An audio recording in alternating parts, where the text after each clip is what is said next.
Қазақстан Республикасы Оқу ағарту министрлігінің республикалық қосымша білім беру оқу әдістемелік орталығының алғыс айту күніне арналған алтын жүрек челленджін нөмір 26-шы Жамбыл атындағы мектеп гимназия оқушылары жалғастырамыз. Мектеп гимназия директоры Гүлсара Жұмадуллақызына және мектебіміздің ұстаздарына алғыс айтамыз. Сіздерді алғыс айту күнімен шын жүректен құттықтаймыз. Алғыс айту күні сан түрлі сынақтармен өткен халқымыздың ынтымақтастығын айғақтайтын ерекше күн. Ұстаздарға, ата-аналарға, мектебіміздің директорына алғыс айтамыз. От всей души поздравляю вас с 1 марта, День Благодарения. День Благодарения – особый день, который показывает нам единство нашего народа. Прошедший через многие испытания, выражаем огромную благодарность родителям, учителям, директору школы. I sincerely congratulate you on March 1st, Thanksgiving Day.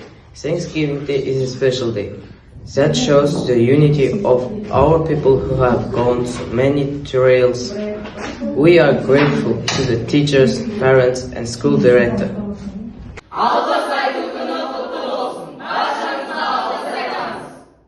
Algız anaga, algız әкеге, algız жас пен кәріге.